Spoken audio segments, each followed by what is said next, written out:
pessoas ver a aula depois no YouTube. Então, a quantidade de pessoas que assistem a aula viva é uma quantidade relativamente pequena, mas depois a gente observa que um número muito grande de pessoas acaba acessando a aula. Eu pedi ao Gerson para fazer essa mediação, porque o Gerson é uma pessoa que tem uma vivência espiritual muito forte. Espiritual e artística também, porque é um poeta popular. Vai ter Eu que acho que sentar assim. poderá conduzir isso de uma maneira muito mais adequada. Porque tá baixo mesmo. Tá baixo o som? Será que não é o problema do seu computador, não? Porque eu estou ouvindo bem o Gerson falar. Vocês estão ouvindo melhor agora? Vou dizer que eu estou ouvindo bem. Eu estou ouvindo bem, Fernando. Eu também. Então, Eu acho que era o microfone que tinham aberto aí, alguns. pronto, então, é fiel ao nosso também compromisso de manter a pontualidade. Acho que a gente poderia começar sem delongas. O Manuel Tenório, por coincidência, é meu tio e é uma pessoa extremamente preparada nesse assunto, tanto nos aspectos jurídicos, porque ele é bacharel em Direito, formado pela UFRJ, quanto nos aspectos filosóficos e teológicos. Então, Gerson, você pode começar a fazer a moderação e a aula pode iniciar. Ô, Fernando, começa por mim. Na verdade, a moderação teria ser depois da É, apresentação. é verdade, é porque você geralmente faria a apresentação, tá certo. Né, então, você pode começar a sua exposição. Fernando, eu só queria saber inicialmente de quanto tempo eu 50 minutos. 50 minutos. 50 minutos e depois os debates. Tá bom, tudo bem. Bem, então, primeiro, claro, eu digo do... O som está muito baixo. E está muito baixo. Não sei se estão ouvindo bem. Eu estou ouvindo bem. Alguém disse que o som está muito baixo. Eu acho que deve ser um problema no computador, no celular da pessoa que falou. Estamos todos ouvindo bem. Lá embaixo, no computador, tem o microfone, só clica em cima e amplia. Bem, então, como eu estava dizendo, da minha alegria quando recebi esse convite e, de certo modo, do cuidado. Desde o primeiro dia em que o Fernando me convidou, eu me senti muito feliz e já comecei a pensar no que falar. Então, ainda hoje eu estava revendo o título, é O Cérebro Além da Ciência, a Fé e o Pensamento Religioso. Esse título eu não vou tomá-lo no sentido estrito. Eu vou quase que focar mais o aspecto ciência e fé. Como um dado do cérebro, falando de um modo apenas para efeito de compreensão, o cérebro como fonte da ciência e o coração como fonte da fé. Evidentemente que tem que haver um cuidado muito grande em falar dessas duas, teoricamente, realidades, quando, no fundo, trata-se de uma única realidade. Então, eu coloquei aqui como ponto de partida da minha exposição uma pergunta. O que é fundamental? Ciência ou fé? Quem tem a prioridade? Como se desenvolve a ciência? Como se desenvolve a fé? Aqui eu faço um parênteses para expressar um pensamento meu que falaram o doutor Gerson Odilon falou de um debate, de uma apresentação há alguns anos atrás, em que havia um médico que se dizia ateu, um médico católico e um médico cristão não católico. Então, eu tenho como pensamento meu que a maioria dos problemas relativos à fé, na realidade, trata-se de falta de maturidade na fé. Por quê? Porque a fé, ela cresce com a vida. Tudo cresce. Nós nascemos, crescemos, nos aperfeiçoamos cientificamente e, na maioria das vezes, permanecemos na infantilidade ou na infância da fé. Então, é preciso amadurecer a fé. Uma criança é diferente de um adulto. A ciência cresce na nossa mente, no nosso cérebro. E a fé, muitas vezes, permanece estagnada na dimensão quase da primeira infância. Eu também costumo perceber que, na maioria dos casos, a ciência nós a adquirimos através da vida, na pesquisa, na busca, e a religião, a fé, nós a recebemos dos nossos antepassados e, na maioria das vezes, esta fé permanece no nível em que nós a recebemos. Então, muitas vezes, há um debate, eu já tratei isso com algumas pessoas, eu não acredito por este motivo. Um motivo infantil, não cresceu na fé. A fé também é uma ciência. A teologia, que trata da fé, é uma ciência, com todas as características, e tudo o que se encontra nas demais ciências se encontra também na ciência teológica. Assim como também a filosofia. Mas eu fecho o parênteses e volto ao início. Ciência e fé. Não há oposição absolutamente entre as duas. Eu me lembro, na década de 70, nos inícios de 80, muitos aí não eram nascidos, apareceu um filme que eu considero até hoje um dos mais belos que eu já vi. Esse filme tem o título 2001, Uma Odisseia no Espaço. E ele aborda exatamente esse problema. O início e o fim. Quando surgiu a racionalidade humana? O filme mostra de um modo muito claro, a racionalidade surge no mesmo momento em que surge a fé. Quando o homem começa o processo de diversificação, e aí ele já é humano, ele inicia também a caminhada de fé.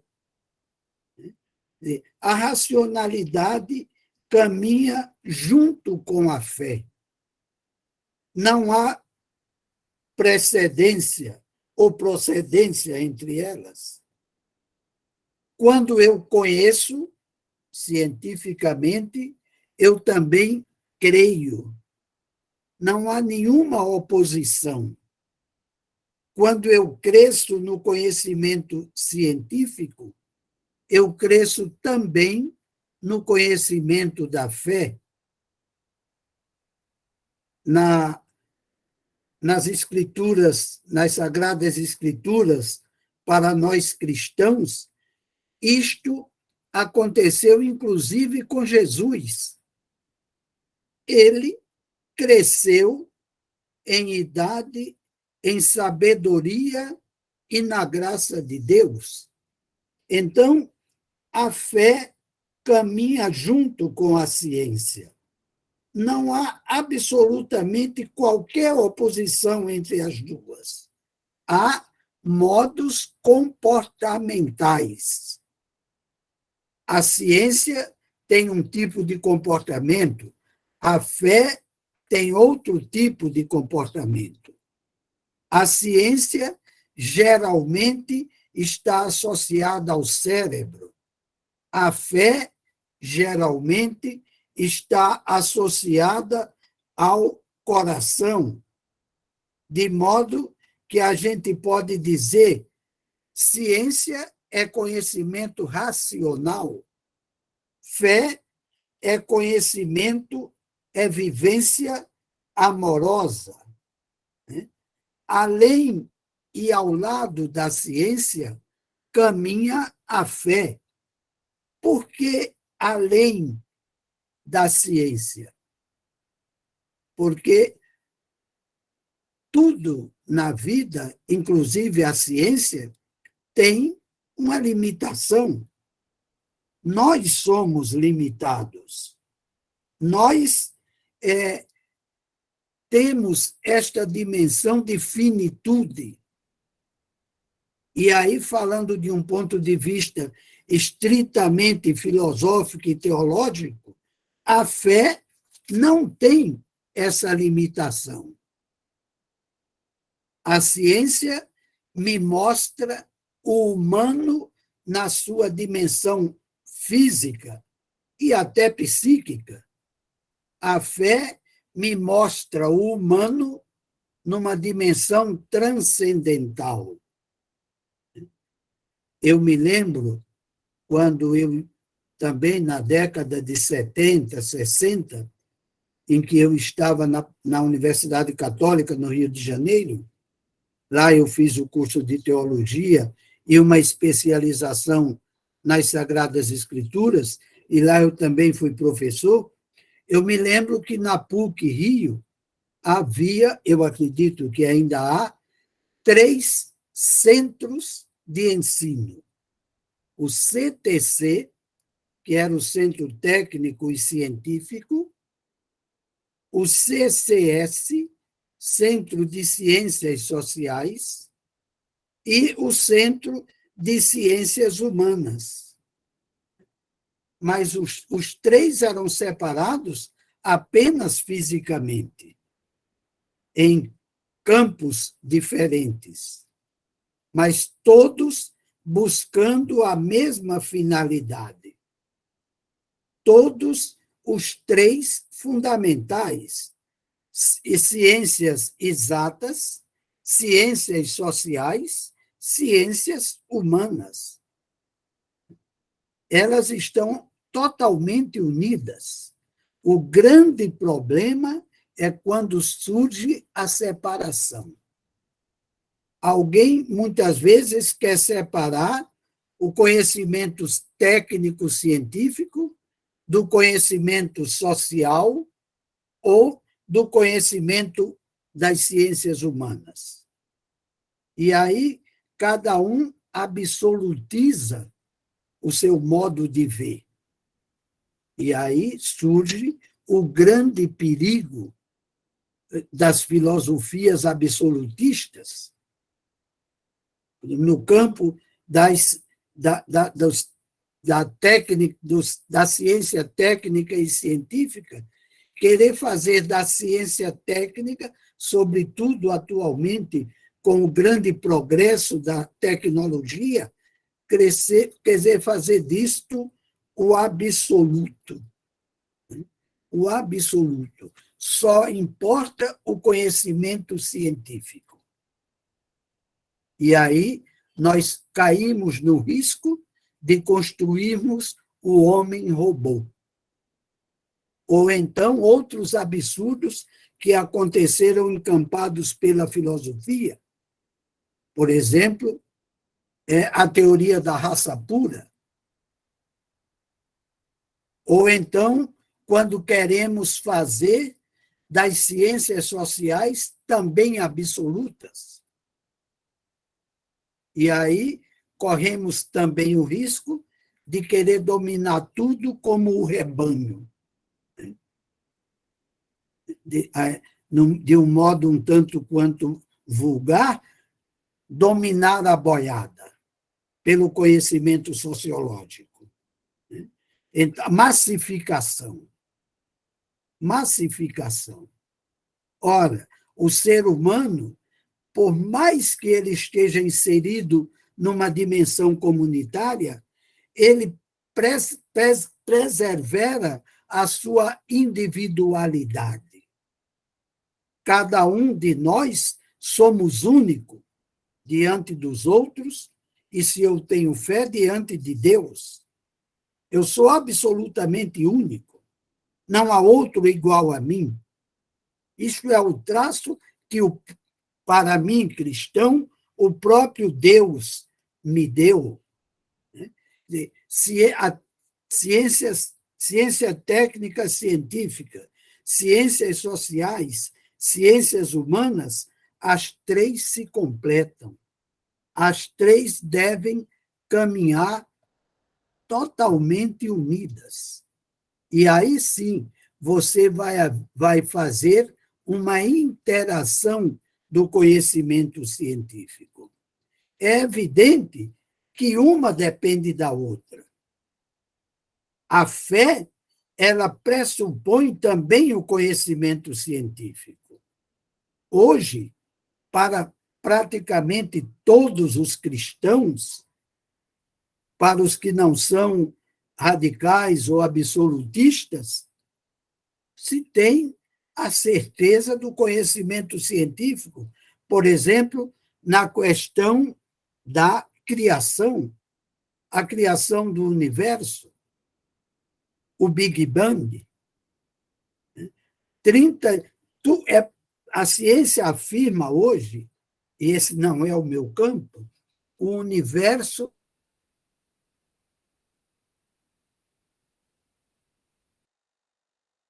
milhões de anos aconteceu a partícula inicial. A partir dela, tudo começou a existir. Até então não havia tempo, só havia o eterno.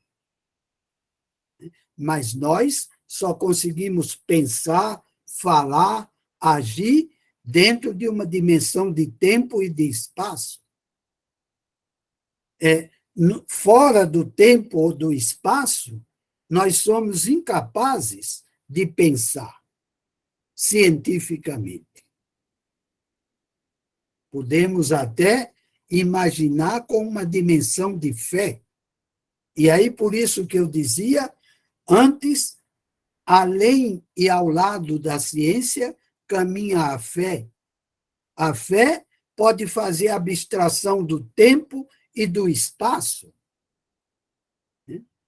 A ciência geralmente não consegue fazer isso. A fé, sim. Mas aí eu falava, no início, 35 bilhões e 600 milhões de anos atrás, aconteceu a primeira explosão da partícula inicial. E eu não sei, não sou cientista, mas eu li outro dia que 5 minutos depois da primeira explosão, todos os elementos existentes no universo, elementos materiais, já estavam presentes. E esse Big Bang, muitos querem, a partir disso, negar a fé. Mas aí é uma pergunta, claro, bem simples, e que todos fazem. Tudo bem, o Big Bang, quem provocou? A partícula inicial, quem criou? Ora, quando nós estudamos filosofia, é muito claro que o nada não pode gerar coisa alguma. Do nada, nada pode surgir. O nada é a carência, é a ausência completa. Então, para haver qualquer movimento, qualquer partícula, tem que haver um início, e quem tenha provocado isto? Eu acredito que a própria racionalidade humana exige a existência de um ser superior, anterior ao próprio Big Bang, que determinou as regras do universo inteiro, né, que nos extasia até hoje, quando nós contemplamos essa dimensão quase que inimaginável do universo. O que é este universo? O que são 35 bilhões e 600 milhões de anos? É quase inimaginável. As dimensões que a ciência apresenta hoje, a nossa Via Láctea, que é uma das milhares, talvez, existentes, 120 mil anos-luz de comprimento. O que é isso? O que significa 120 mil anos-luz de comprimento? A nossa ciência, o nosso cérebro, ainda é muito limitado.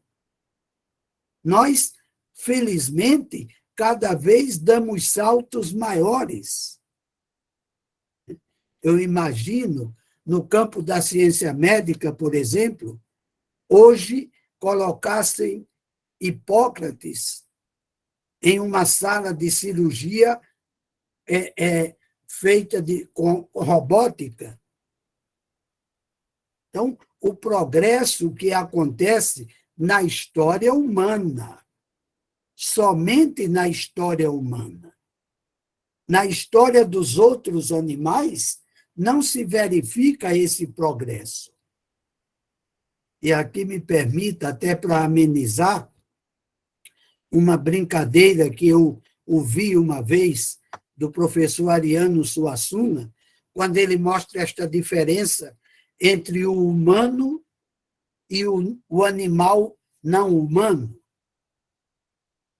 O humano modificando os seus comportamentos. O não humano sempre com o mesmo comportamento. E ele contava até uma piada que eu não quero de modo nenhum desagradar os vegetarianos, mas perguntaram, eu acho que até um programa do Jô Soares, o Jô perguntou a ele, professor, eu soube que o senhor já foi vegetariano? Ele disse, não, Jô, eu nunca fui vegetariano. Por quê? Ele disse, porque eu observei o seguinte, há 30 mil anos atrás, não me lembro quanto tempo exato ele falou, já havia o cavalo e o homem. O homem, naquela época, igual ao cavalo, só se alimentava de vegetais.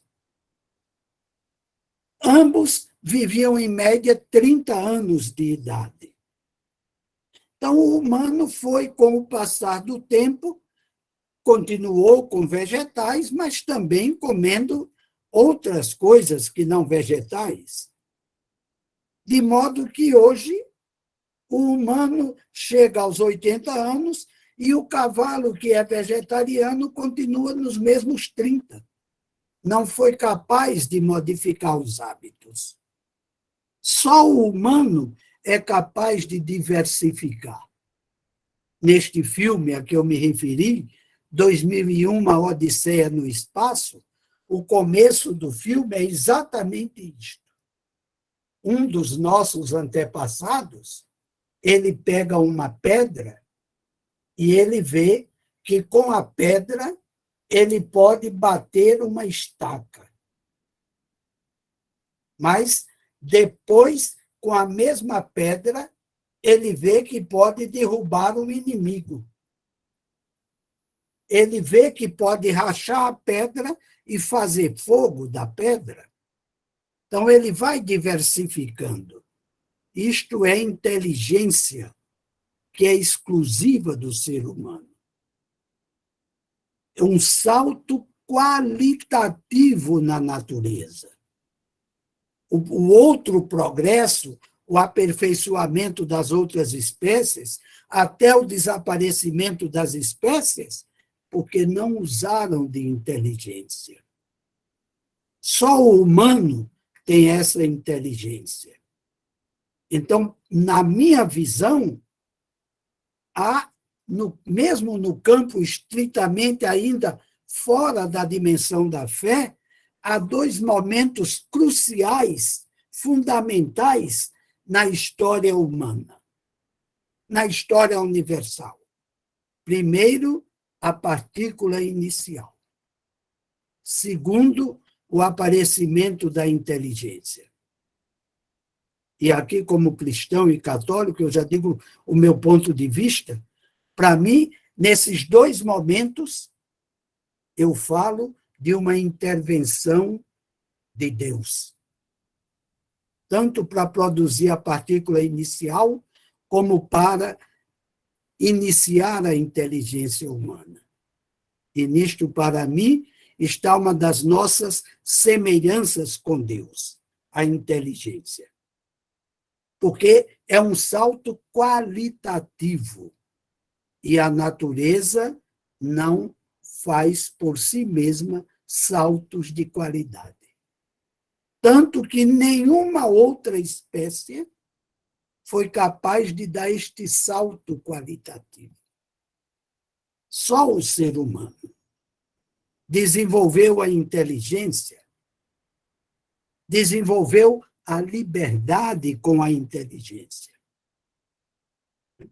Ninguém é livre a não ser o ser humano. Nós dominamos todas as outras espécies. E, lastimavelmente, muitas vezes, queremos impor o nosso domínio também à espécie humana.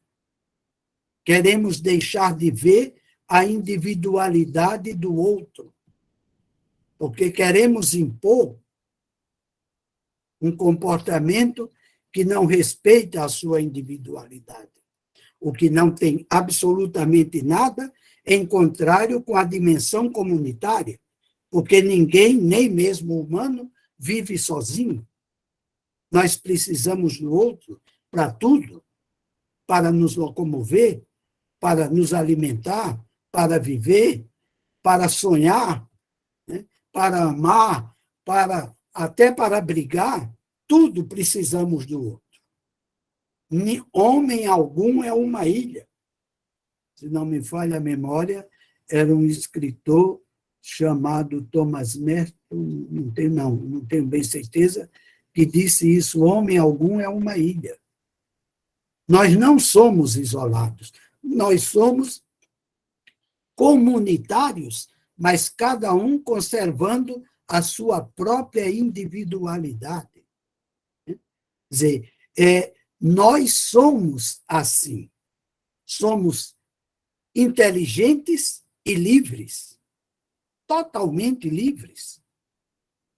Por isso, uma das piores coisas que pode acontecer ao humano pensante é a falta de liberdade. Não é só de governos, é de outras pessoas, é da família, é do grupo social que nos quer impor um comportamento X, que não respeita a nossa individualidade, é do grupo religioso que muitas vezes quer nos impor um comportamento. Nós somos inteligentes e livres. E aí reside, para mim, cristão católico, a nossa semelhança com Deus. Deus é livre, Deus é inteligente, Deus nos fez a sua imagem e a sua semelhança. Então, volto ao tema inicial. Ciência e fé. As duas necessitam caminhar totalmente unidas. Nós precisamos desenvolver todas as nossas aptidões. Precisamos caminhar sempre no crescimento. Eu antes falava de Hipócrates, imaginando Hipócrates hoje numa sala de cirurgia feita com robótica. Imagino hoje um homem, vamos supor, um homem do século XV, da Idade Média, vendo hoje a passagem de um jato, levando 300 passageiros, indo de Recife a Lisboa em 7 horas de viagem. Quer dizer, nós crescemos, tudo cresce. Nós precisamos nos aperfeiçoar. Mas, para isso, aqui eu me volto para um dos maiores nomes da história da humanidade, chamado Sócrates. Sócrates, um homem absolutamente genial. Como é que começou esse Sócrates? Quando ele viu uma inscrição no oráculo: conhece-te a ti mesmo. Será que eu procuro me conhecer? Quem sou eu? De onde eu vim? Para onde eu vou? Eu vim para viver 10, 20, 30, 60, 80, 90, quiçá 100 anos. Tudo num processo de aperfeiçoamento, conhecendo mais, amando mais, vivendo mais, crescendo em tudo. E depois tudo acaba. É a negação da vida inteira. Há um pensador cristão francês do século passado que tem um livro admirável, se chama Léon Blois. Esse livro, eu tinha perdi, já procurei, não encontro mais, procurei aqui, procurei no Rio, procurei em São Paulo. Esse livro tem um título que me impressiona até hoje: O Peregrino do Absoluto. Nós não nos conformamos com nossos limites. Nós queremos sempre mais conhecimento, mais amor, mais alegria, mais felicidade. Os ambiciosos, economicamente, mais riquezas. Ninguém quer parar. Quando alguém para, é porque está doente. Nós somos peregrinos do absoluto. Nós só encontramos o nosso significado numa plenitude absoluta. E absoluto só existe Deus. Por isso, nós dizemos, o nosso destino é Deus. A nossa caminhada é para Deus. Através da ciência, evidentemente através da ciência.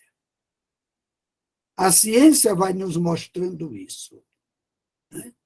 Nós temos uma razão, um cérebro, mas temos também um coração. E se nós olharmos as maiores decisões da nossa vida, elas começam com uma decisão do coração. E aí o cérebro vai explicar, convencer, aceitar, né? Porque o coração não é absurdo. O coração não é irracional. O coração é racional. O coração, eu coloco aqui, caminhando ao lado do cérebro, cabeça e coração. os dois juntos, a precedência, aí sim, a primeira decisão na nossa vida sempre parte do coração. E aí a cabeça vê se é boa ou se não, e aceita, ou nos convence a não aceitar. Quer dizer, cabeça e coração, cérebro e coração. Até se diz que o coração tem razões que a razão desconhece. E é verdade. Muitas vezes, nós tomamos decisões totalmente contrárias àquilo que até a própria ciência nos diz. Eu me lembro aqui de uma senhora que já faleceu e que era muito amiga minha, mas uma mulher que tinha um coração e uma fé, e cientificamente foi comprovado que ela tinha um CA, daqueles eu não entendo muito, nada, daqueles dificílimos, e que foi dito a ela que ela tinha poucos meses de vida. Ela tomou uma decisão pela vida, viveu mais 21 anos. Ela não se deixou levar apenas pelo conhecimento científico, porque aquele conhecimento científico que foi dado como absoluto não é absoluto. A ciência tem uma dimensão fantástica, mas ela não é absoluta. Ela, na maioria das coisas, tem uma palavra, mas não é a última palavra. Lembro, o coração tem razões que a razão desconhece. E nós caminhamos juntos, coração e cérebro. Eu me lembro aqui também, nas minhas aulas de antropologia, nós sempre estudávamos as 3 etapas do conhecimento. O primeiro tipo foi um conhecimento teocêntrico. Tudo se explicava através da divindade. Havia um terremoto, havia qualquer coisa, foi a vontade de Deus. Tudo que não se explicava se atribuía a Deus. Sobretudo, as grandes calamidades. Aliás, Deus era um Deus terrível. Então, o homem não sabia explicar a chuva, era Deus. Não havia a ciência da meteorologia. Tudo era Deus. Depois, demos um pulo no conhecimento, um salto. Veio o geocentrismo e se colocou a Terra como o centro de tudo. A referência de tudo era a Terra. Aí veio Nicolau, veio Copérnico, vieram os grandes cientistas, que, de fato, revolucionaram o conhecimento humano. O problema é que, muitas vezes, passou-se de uma idade para outra, querendo apagar a anterior. E no século passado, antepassado, apareceu o antropocentrismo, o homem como centro do universo, que de fato é. Tudo existe para o homem, tudo existe para nós. Voltando à imagem bíblica, no mito bíblico, na descrição bíblica do paraíso, Deus constrói o paraíso e entrega ao ser humano. Paraíso é felicidade. Paraíso é lugar de alegria, de felicidade, de vida, de tudo que é bom. Mas o homem, nós humanos, infelizmente, optamos por outro caminho e deixamos o paraíso, muitas vezes não voluntariamente, mas somos chamados a deixá-lo. Então, o antropocentrismo, o homem é o centro, e assim deve ser. Hoje, já superamos um pouco o antropocentrismo. Veio a idade da tecnologia. Ciência tecnológica. Mas uma não pode excluir a outra. Nem o geocentrismo pode excluir Deus, nem o antropocentrismo pode excluir o universo, e nem a tecnologia pode excluir qualquer dos três anteriores. Nós caminhamos assim. A nossa fé, ela deve crescer como cresce o nosso conhecimento.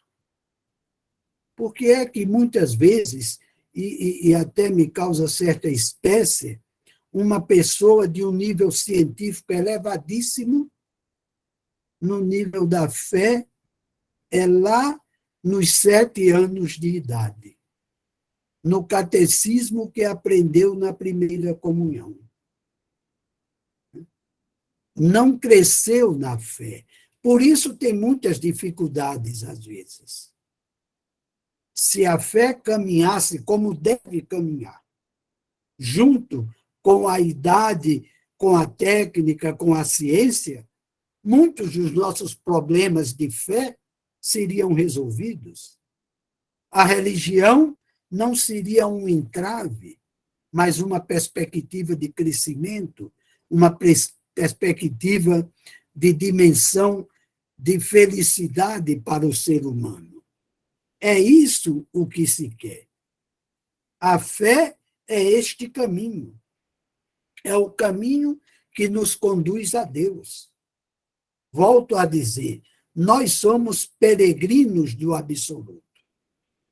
E para mim, cristão, católico, há um homem igual a mim, absolutamente igual a mim, exceto o pecado, que realizou tudo isso. É Jesus de Nazaré. Ele foi esse homem que realizou, mostrou ser possível crescer na ciência, na sabedoria e na fé. Se aproximar cada vez mais do absoluto. Encontrar o próprio absoluto.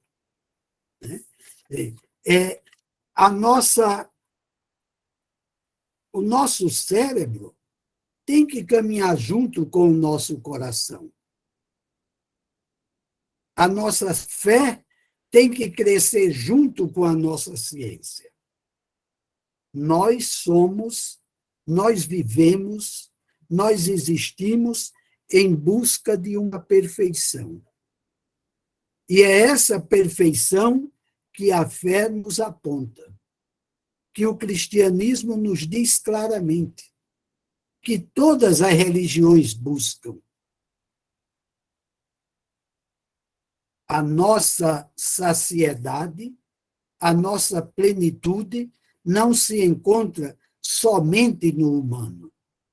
Tem que dar este salto, tem que ter a coragem de dar o salto.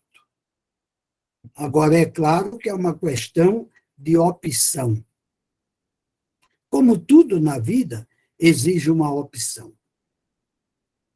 Então, encerrando, dizendo isto, né?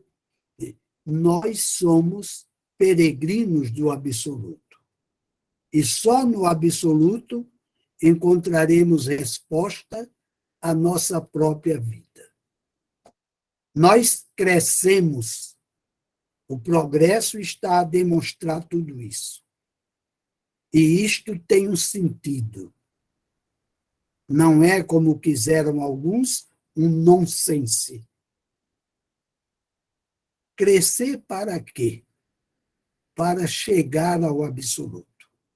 E não para o nada. A nossa vida tem um sentido. A ciência, a medicina, no prolongamento da vida, no crescimento de tudo, nos mostra isso. Encaminhar-nos para a perfeição.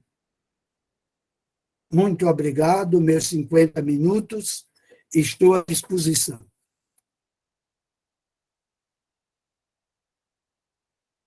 Obrigado, né? Gerson, pode assumir aí. Muito bem, maravilha. Eu acredito que pela formação, pelos caminhos trilhados, desde o Big Bang até os dias atuais, com a robótica, né, mostrando todo do que é essa capacidade humana, né? A gente mostra que essa provocação, no bom sentido, tem um espaço muito especial para que a nossa meditação essa noite. Para a gente conhecer todas essas dimensões, a gente tem que partir diretamente de nós, né? De nós mesmos. Conhece a ti mesmo, né? Quem somos nós? Né? Quem é o ser humano? Né? Quem sou eu? Eu sou um ser único, irrepetível, sou indivíduo, eu tenho uma individualidade, né? Eu sou dotado de inteligência, de vontade, de liberdade, de personalidade.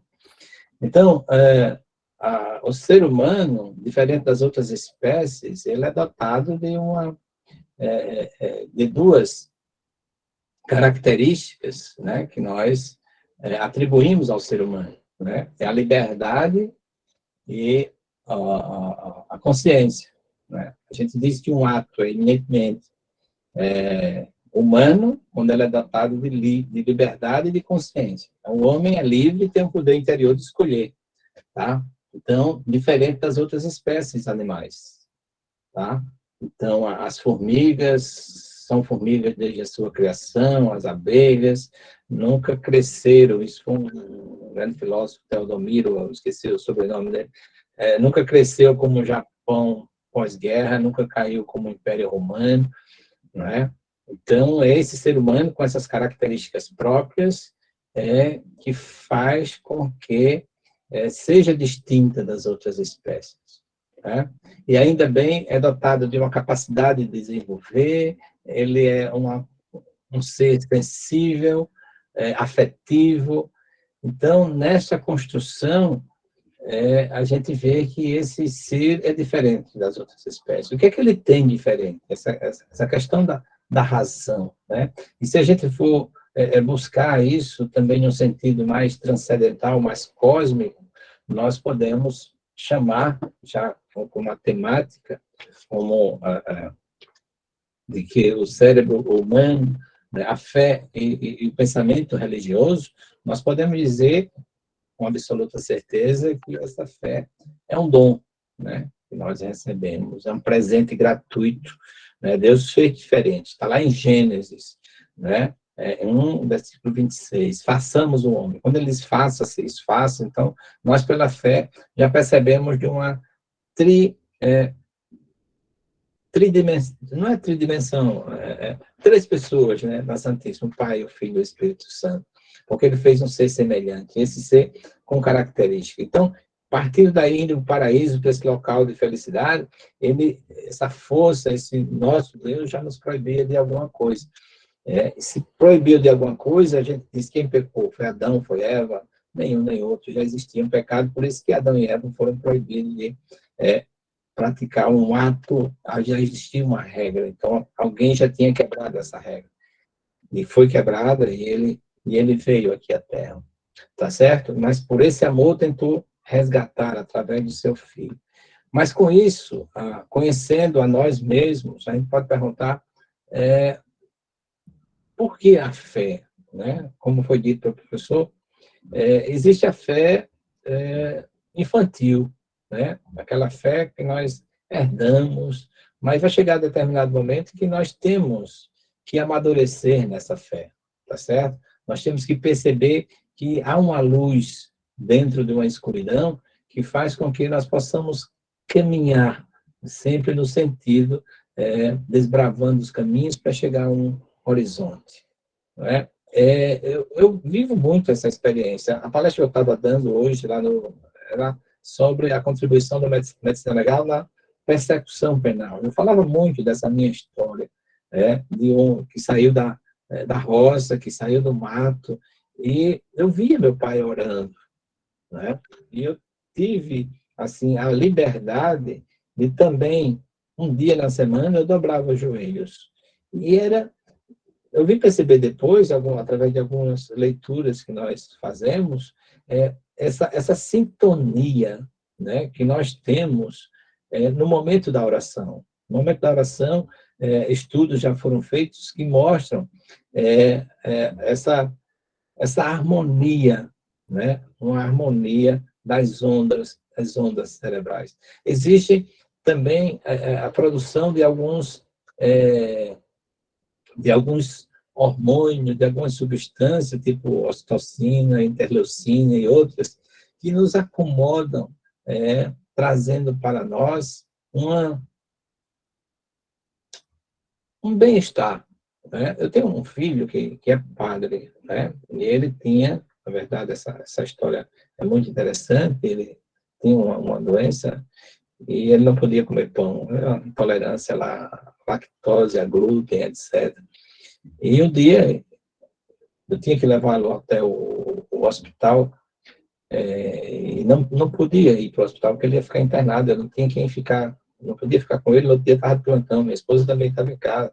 Eu fui para o francês, e nesse momento eu fiz uma oração, né, entregando a Deus, né, Deus, o Senhor, médico do médico, pai dos pais, toma conta desse seu filho, que é mais seu do que meu, e depois a opção dele foi, eu fui perceber lá na frente, dessa opção dele de ser um sacerdote, e que hoje é com muita felicidade, muita alegria, né? Ele fala do contentamento, das obras que constrói, dos sermões que faz, já fez um sermão em cordel, uma homilia, você pode até procurar na internet, uma homilia em cordel, isso mostrando a arte, a felicidade, né?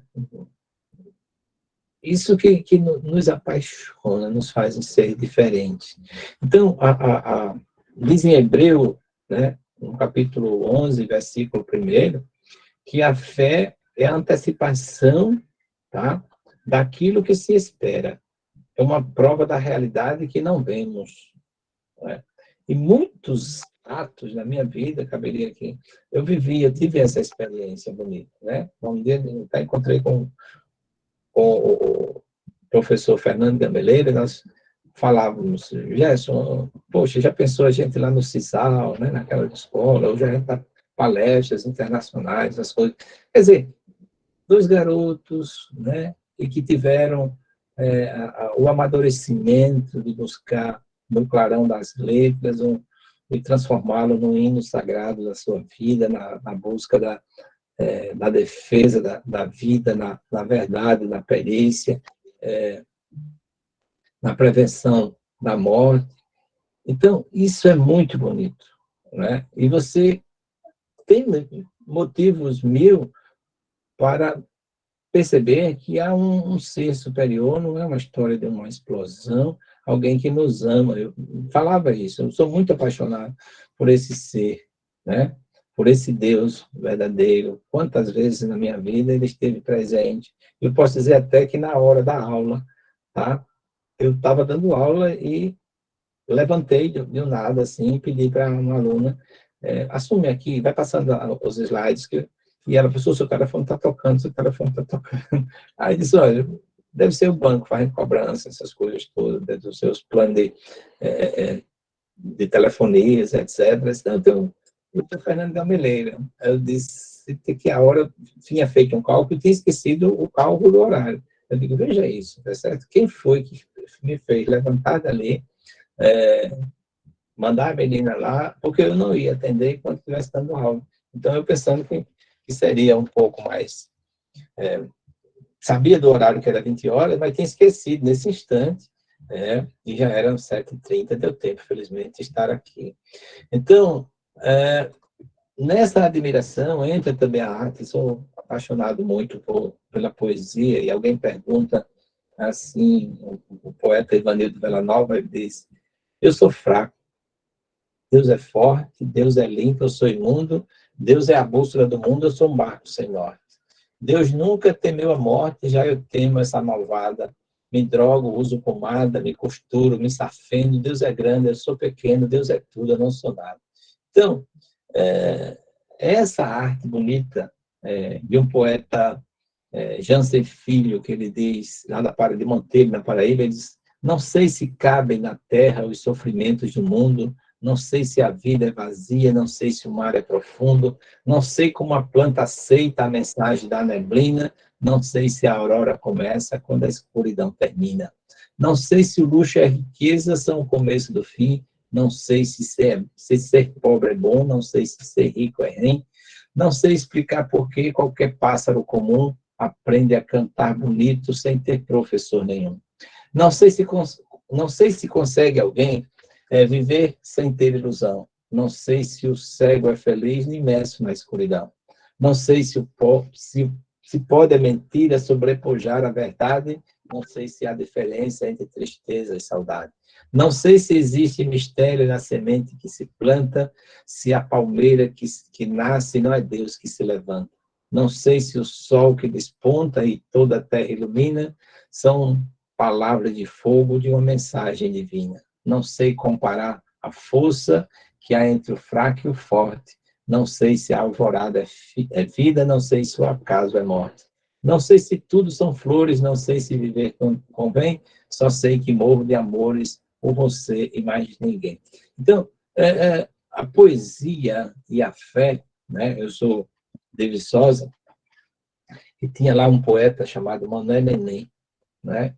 Ele é um poeta cristão, católico, tinha veneração muito especial por Nossa Senhora, e chega um cristão protestante que também tinha essa veneração por Nossa Senhora, e disse: Garrei-te, Mané Neném, te dei o nó da goela, vou te fazer uma pergunta e quero a resposta dela. Como é que Nossa Senhora deu à luz e ficou donzela? Ele diz: vou te dar a minha resposta, sem precisar pensar nela. Está vendo aquela vidraça que enfeita aquela janela? O sol atravessa sem precisar pensar nela, sem precisar quebrar ela, mesmo assim, Nossa Senhora deu à luz e ficou donzela. Então, mostrando essa força, né? A força da arte, a força da sabedoria, e nós percebemos isso, já que o tema é a fé e um pensamento religioso dentro de um campo do cérebro, na própria prática da medicina. Quem nunca atendeu um paciente que você percebe ele ser distinto entre os demais por conta das palavras que professa, diante daquilo que ele, de como ele entende forma de adoecer, e um paciente incrédulo, né? E um paciente incrédulo, né? Manuel Chudu, um poeta também. Oi. O Eduardo e mais uma outra pessoa levantaram a mão, acho que para fazer alguma pergunta. Certo. Só para mostrando aqui só concluir a poesia do Manuel Chudu, né? Outro dia me achava tão doente quando eu vinha da cidade para o campo, com bexiga, papeira, com sarampo, com uma leica com tosse do dente. Nessa vida, tal qual um penitente, me deitava na cama de bambus. A comida era sumo de mastruz, tinha sede, mais água não bebia. Com todo o sofrimento, ainda dizia: seja feita a vontade de Jesus. Então, é diferente um paciente que tem fé para um paciente que não experimenta a fé, tá? Então, já foi feita pesquisa nos Estados Unidos, teve um colega também lá em Brasília, que ele pegava, assim, 2 pacientes com a mesma patologia. Então, ele pegava uma fotografia e entregava para um grupo religioso. Vocês vão orar por esse paciente. E aí, o que acontecia? Quanto ao outro paciente, não mandava nada. Percebia que ia melhorando, tá certo? O leucograma melhorava, o estado de saúde do paciente, pelo qual algumas pessoas estavam orando. Mas a gente abre um espaço aqui. Alguém que... Eduardo. Professor Eduardo. Boa noite. Boa noite. Estão me ouvindo bem? Estou, sim. Quero parabenizar a todos vocês pela exposição, e ao professor especialmente. E gostaria de fazer uma pergunta, professor. Ficou muito claro que a fé fundamentalmente gera uma força, que isso, inclusive, pode ser aprendido, trabalhado. Aquele exemplo do jardim de infância que o senhor deu. A minha pergunta é, eu posso, ou o ser humano pode elaborar uma antifé, ou elaborar uma fé voltada ao mal, voltada a não atingir o absoluto, mas atingir as pessoas? Conceitualmente, eu chamaria isso de fé. Entendeu a pergunta? Quer dizer, essa mesma energia que todos nós aqui entendemos que é para o lado positivo, do bom e do bem e da evolução, eu posso usar para o lado contrário e assim, vamos dizer, danificar. Isso conceitualmente é fé, é uma antifé ou é só a força da maldade mesmo? Muito obrigado. Veja bem, doutor Luiz Eduardo, não deixa de ser um modo de fé absolutamente ao contrário. Nas Sagradas Escrituras, não me lembro qual é o trecho exato, se diz também que os demônios creem. Ao ser humano, quer dizer, infelizmente, não, felizmente, a liberdade, lastimavelmente, pode ser usada para o mal. E muitas vezes isso acontece. Muitas vezes isso acontece. Há na tradição católica,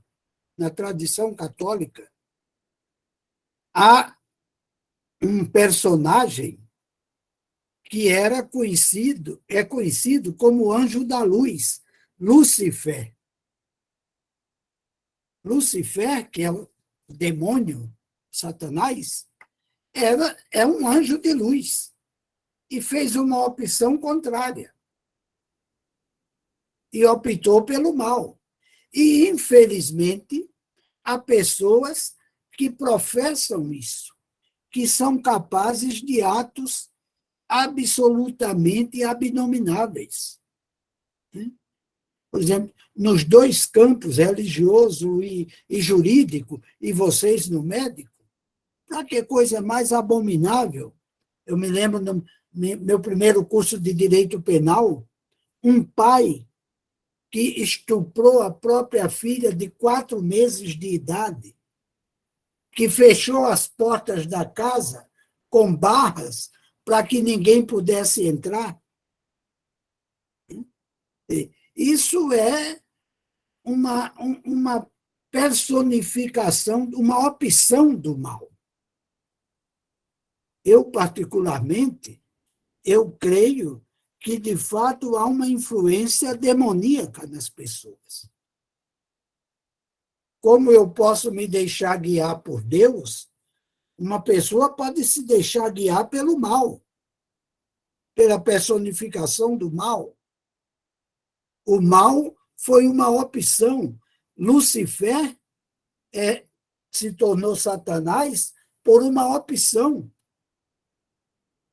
Na tradição católica, ele queria ser igual a Deus. Então, ele se rebelou e se afastou de Deus, porque ele queria o seu próprio reino. Como, para mim, católico, ele tem. Quer dizer, o mal está aí na cara de todo mundo. E não é uma abstração, é uma realidade. Então, eu diria, em última análise, isso é uma opção de fé. Infelizmente, não deixa de ser. Muito obrigado, parabéns mais uma vez. Excelente, professor. Obrigado. Um ponto de vista, assim, palpável, né? A gente vê que existe o caminho do bem e o caminho do mal. E isso está lá desde o paraíso. Foi aí essa opção que o homem cedeu a atender essa tentação do mal, e às vezes não é difícil a gente perceber, com crimes, eu como legista vejo que algumas coisas não saíram de uma dimensão propriamente humana, mas transcendental de uma parte demoníaca, né? Meu pai uma vez pediu para ver, no momento de oração, para ver, e viu, né? E a gente percebe que, por exemplo, alguns estados, alguns países aqui da América do Sul já têm religiões que cultuam Lúcifer, né? Tem igrejas já que cultuam Lúcifer. E nem pessoas que assumem questões artísticas, quando fazem pacto, não pode citar, tá certo? Fazem pacto, mas a gente vê o mal dessas pessoas lá na frente, enveredam por drogas e é um final catastrófico, tá certo? Em todas as áreas econômicas, políticas, até em ciência, mas assim, não pode, porque a ciência está lá em Eclesiástico, toda a ciência vem de Deus, né? E ela já residia nele, e ele é a própria sabedoria, tá? Mas essa pergunta que o Eduardo fez, ela cabe bem, e se percebe que existem essas duas dimensões. E o próprio Cristo, lá diante de Pilatos, ele diz, esse mundo, né, não é meu. Se fossem meus anjos, viriam aqui e me socorreria. E o próprio Satanás, após Jesus passar 40 dias e 40 noites, ele chega lá e oferece tudo a Jesus Cristo.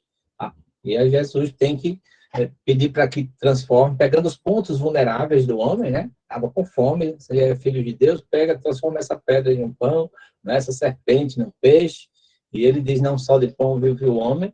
Então, nós precisamos entender isso, e que pessoas, muitas vezes, se manifestam que já são dominadas pelo Satanás ou pelo espírito do mal. Isso a gente vê palpavelmente, só pesquisando as redes sociais, a gente já percebe algumas manifestações nesse sentido. Não brinquem, porque é um anjo, e anjo não dorme, está a cada instante, a cada momento, querendo a alma, né, querendo aquela pessoa para si. Eu, assim, coaduna muito meu pensamento com o professor também. Gerson, eu queria fazer um outro questionamento. Há alguns anos eu li um artigo tentando interpretar as manifestações místicas e religiosas a partir de transtornos cerebrais. Por exemplo, o autor mostrava que vários santos e santas tinham epilepsia, e epilepsia, alguns tipos de epilepsia cursam com a hiperreligiosidade. Por outro lado, também há alguns anos saiu um dos artigos mais interessantes que poderia fazer essa interface, mostrando que a partir do DNA mitocondrial, a gente sabe que o DNA mitocondrial é herdado somente da mãe. A partir do estudo do DNA mitocondrial, isso numa revista de alto impacto científico, um trabalho muito bem feito, a autora concluiu, e isso não é isento de questionamento, mas ela concluiu que a humanidade toda derivava de uma única mulher. Então, um artigo científico mostrando que as manifestações religiosas poderiam, na opinião daqueles autores, ser explicadas pelo funcionamento cerebral normal e ou patológico, e uma outra autora mostrando que, a partir do DNA mitocondrial, ela concluiu que a humanidade toda derivava de uma única mulher. Eu pergunto a você, você acha que a gente deve levar em conta esses estudos para interpretar a religião, ou a religião é uma coisa que não tem nada a ver com isso, que você ou acredita ou não acredita, ou sente ou não sente? Em outras palavras, explicar a religião através da ciência é uma coisa razoável? Não. Eu acredito, Fernando, que nem a religião explica a ciência, uma interferência da religião na ciência, e gera problemas sérios, mas também não uma interferência da ciência na religião. A religião, a religiosidade, eu não vejo nada absolutamente de incompatível, por exemplo, se ela é decorrente de um problema de saúde, de uma epilepsia. Tudo bem, e daí? A fé permanece. A epilepsia não é a causa da religiosidade. Não é a causa fundamental da religiosidade, não é a doença. Há pessoas religiosas que têm problemas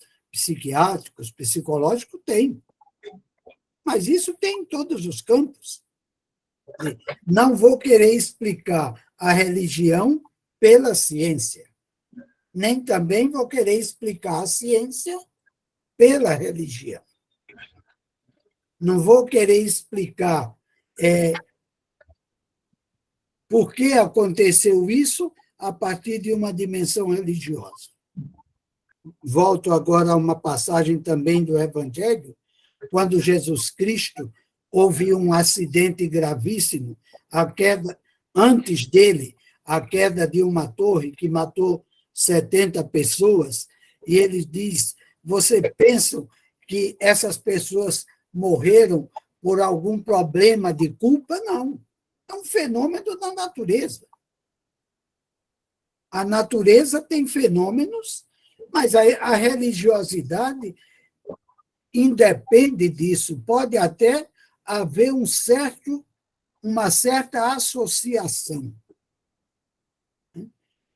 Tudo bem, uma pessoa que tem um problema psicológico pode ser mais inclinada a um certo tipo de comportamento religioso, tudo bem, sociológico, tudo bem, né? Mas não é a causa do fenômeno. E esse outro caso que eu citei, esse outro artigo, que foi muito interessante, mostrando, segundo a conclusão daquela pesquisadora, porque tudo é contestável, que a partir desse estudo do DNA mitocondrial, a humanidade toda derivava de uma única mulher, e que se a gente for usar a interpretação religiosa, seria Eva na Bíblia. Eu, quando discuti esse trabalho com alguns colegas de fora, a reação inicial foi de uma certa raiva.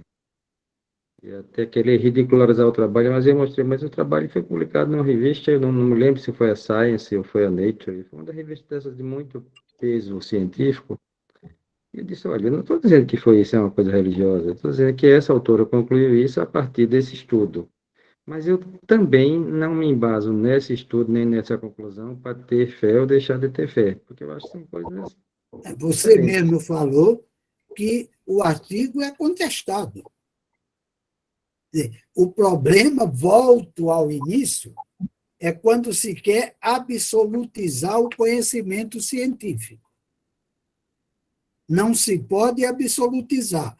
Há correntes e há correntes. O absoluto não se encontra em nenhuma dessas perspectivas. Todas as ciências são relativas. A filosofia procura sempre a verdade de todas as coisas pelas últimas causas, mas a filosofia também tem diversas correntes. Então, isso é uma opinião de uma cientista. Aqui se contrapõe as opiniões de vários outros cientistas. Eu não vejo incompatibilidade, continuo a dizer, entre a ciência e a fé. Verdade. Quando bem compreendidas, né, a ciência e a fé, elas caminham juntas. Não tem. O próprio Albert Einstein, na teoria da relatividade, ele diz que nós temos a necessidade de um absoluto, né? Todos nós buscamos encontrar, dentro de tantas relatividades e tantas ciências, essa necessidade desse absoluto, tá? Então, por mais que você conheça, fica sempre um vazio. E quantas pessoas que passam a acreditar nesse absoluto através de uma própria experiência científica, né? Então, você pode caminhar juntos, né? E a própria, lá em Eclesiastes, fala, a sabedoria está com ele, e ele cede ao homem, não é? Cede esse conhecimento. Então, o melhor para a nossa compreensão é entendermos e vermos que algumas explicações científicas mostram esse absoluto se manifestando, não é? Tem um trabalho que se mostra mostrando essas três dimensões, altura, largura e comprimento, sólido, líquido e gasoso, mostrando tudo isso, demonstrando tudo, aproximando desse ser que nós chamamos de Deus, e falávamos, inclusive, nas ondas do mar, nas curvas da onda do mar, na curva de uma folha, de uma gota d'água, existia nessa curva, calculavam uma constante, calcularam o valor dessa constante e procuraram um país cuja a linguagem que ele tinha era numérica e nada mais, nada menos do que esses números correspondiam à palavra Deus, né? Em outro idioma, mas no idioma que eles procuraram, a constante desses números deu a palavra Deus. Então, momentos como esses valem a pena para uma reflexão, para mostrar de que não distante da ciência a gente explica Deus, e não distante de Deus a gente se aproxima da ciência. Mas são dois caminhos para e passo, eu acredito que estamos no caminho certo, né? E muitas coisas eles mostram, a ciência hoje, em alguns aspectos, já mostra a existência desse ser absoluto.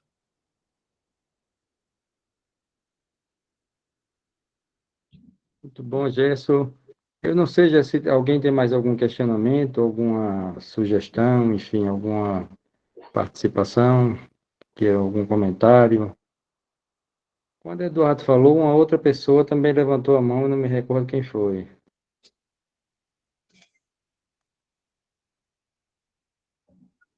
Bom, Gerson, eu acho que o Gerson poderia fazer o encerramento e agradecer a presença de todos, especialmente do professor, do Manuel Doné. E aí, Gerson, o Manuel também, né? Você pode falar alguma coisa no final? Algumas considerações e a gente encerra. Eu só tenho a agradecer, dizer da minha alegria, da minha satisfação, e, de um certo modo, eu creio que o tema que me foi proposto era mais ou menos esse, do cérebro e da fé, da razão e da ciência, ciência e fé. Eu espero ter contribuído um pouco, mínimo que seja, para o entendimento e o crescimento na fé. Muito obrigado. Quanto a mim também, nos resta agradecer a oportunidade de estar aqui, o aprendizado com o professor Manuel Tenório. Fica aqui o aprendizado que nós vivemos diante de duas forças, né? Dentro de um campo sobrenatural, né? Uma força do bem, uma força do mal, e todos nós, isso a gente aprende na linguagem simples, né? Como ele fala, nós possuímos também características das duas, né? Alguém até pode expressar, né? Quando alguém fez uma pergunta para aquele índio, né? Dando uma explicação sobre isso, ele diz que temos dentro de nós dois lobos, né? Do bem e do mal. Quem vence? É aquele que você mais alimentar. Então, no final dessa reflexão, nós percebemos que quando nós estamos nesse caminho, imitadores de uma paz, né? Das bem-aventuranças, né? Sendo humilde, sendo paciente, a gente consegue um estado de felicidade mais adequado ao nosso modo de viver. Né? Na carta São Paulo aos Coríntios, né? Quando ele diz que o amor é paciente, o amor é gentil, não é pomposo ou arrogante. O amor é humilde. Aprendemos isso. Não age de maneira inconveniente, ou seja, deve agir respeitosamente, né? Não procura seu próprio interesse. Quem ama é altruísta. Não se regozija na injustiça, mas na verdade. Quem ama é honesto. Suporta todas as coisas e nunca falta. Quem ama é dedicado. Que seja o amor, este alicerce, essa pedra, né? Que nos leva, que nos aproxima de um ideal comum, né? Que é um paraíso, de voltar para essa felicidade. Todos nós temos a necessidade de um paraíso, buscamos, né? Como ele disse, quem nós devemos buscar, né? Então, Deus, por amor, mandou o seu Filho Jesus. E a gente vê o caminho, pegando a cruz, sendo batizado, pegando sua cruz e chega lá na Gólgota, né? O bom ladrão zomba do mesmo, e o mau ladrão, e o bom ladrão diz: Mestre, quando no teu reino lembra de mim. E ele diz: hoje mesmo estarás comigo no paraíso. Ou seja, nesse ponto que a gente almeja estar, né? Pela minha fé, alimento isso todos os dias, buscando trilhar nesse caminho da humildade, né? Da simplicidade, do altruísmo, da honestidade, da dedicação. E a gente leva isso para qualquer atividade que nós exercemos. Ou seja na profissional, no exercício da medicina, seja no exercício do direito, seja na condição de pai, de família, de avô, de vizinho. Então, esse é o hino que nós devemos cantar e louvar todos os dias, é o amor. Eu agradeço mais uma vez e fico feliz por essa noite participar ao lado do professor Manuel Tenório, professor Fernando Gamereira. Obrigado, Gerson, obrigado, Né, obrigado a todos os presentes. Acho que foi uma noite muito proveitosa e abrindo os nossos horizontes. Muito obrigado, boa noite a todos. Boa noite.